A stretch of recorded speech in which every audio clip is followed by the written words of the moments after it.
यह उस समय की बात है जब अवध पर नवाब वाजिद अली शाह की हुकूमत थी। यह वह दौर था जब लखनऊ के नवाबों की शान शौकत पर नजाकत और नफासत का रंग चढ़ा हुआ था। लेकिन उस रंगीनियत की चादर के नीचे राजनीतिक पतन और नैतिक शिथिलता की सच्चाई सिसकियां ले रही थी। ऐसे ही समय में दो नवाबी जमींदार मीर रोशन अली और मिर्जा सज्जाद अली अपनी शतरंजी दुनिया में डूबे, अपने आसपास की सच्चाई से बेखबर एक अलग ही दुनिया बुल रहे थे। लखनऊ शहर ए तहजीब, यहाँ हर बात में नजाकत थी, हर चाल में अदा और हर बातचीत में अदब। यह वह समय था जब दरबार में कव्वाली होती थी, शायरों को इनाम मिलते थे और आम आदमी सिर्फ तमाशबीन बनकर रह गया था। मीर रोशन अली और मिर्जा सज्जाद अली दोनों उम्र में 50 पार, दोनों रईस जादे, दोनों शतरंज की शौकीन। दुनिया चाहे जैसी भी हो, इनके लिए दुनिया बस चीज में सिमटी थी, शतरंज। मीर मुस्कुराते हुए, मिर्जा साहब, अब अगर आपने प्यादा न बढ़ाया तो यह घोड़ा आपके वजीर को निगल जाएगा। मिर्जा चुटकी लेते हुए, जनाब, आपके घोड़े की यह गुस्ताखी उसी वक्त रोकी जाएगी जब आप मेरे प्यादे की ताकत पहचानेंगे। इन दोनों के लिए जिंदगी एक तख्त ए मोरी बन चुकी थी, जहां राजा, वजीर और प्यादे सब उनकी मुट्ठी में थे, लेकिन हकीकत की दुनिया में उनका कोई वास्ता नहीं बचा था। उधर अंग्रेज धीरे धीरे लखनऊ की सत्ता में पैठ बनाते जा रहे थे। गवर्नर जनरल लॉर्ड डलहौजी की ड्राफ्टिंग ऑफ लैप्स नीति के तहत नवाब वाजिद अली शाह की सत्ता को समाप्त करने की योजना तैयार हो रही थी, लेकिन हमारे मीर और मिर्जा साहब, उन्हें इसकी कोई खबर न थी। वे उस वक्त भी अपनी शतरंज में उलझे हुए थे। मिर्जा की बीबी तेज आवाज में, घर में न दाल है न चावल, और जनाब है कि सुबह से बिसात बिछाए बैठे हुए हैं।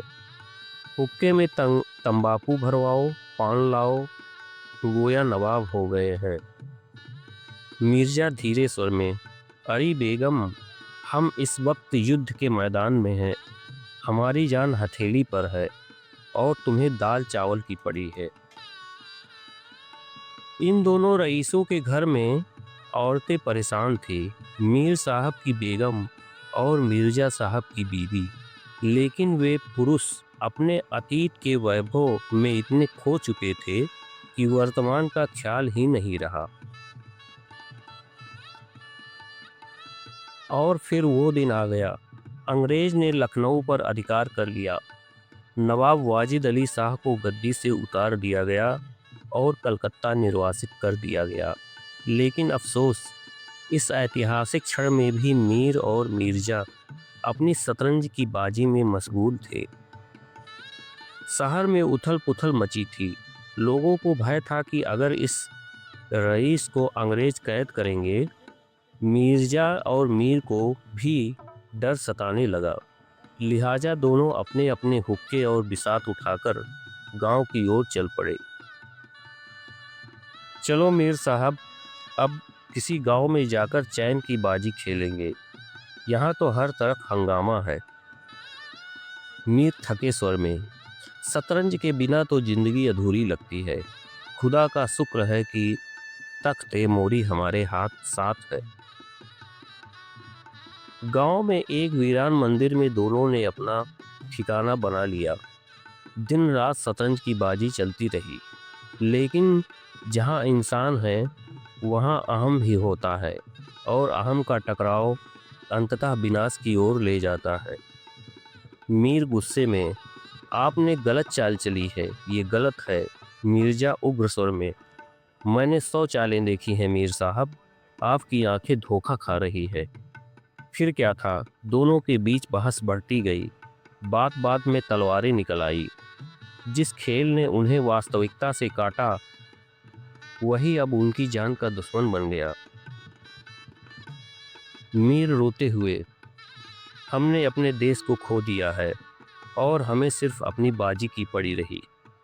मिर्जा गंभीर स्वर में, जब अवध लूट रहा था, हम प्यादों और वजीरों की गिनती में लगे थे। हमसे बड़ा गुनहगार कोई नहीं। और इस तरह दो बुद्धिजीवी शतरंज की चालों में उलझकर देश के पतन की कहानी के मूक दर्शक बन गए।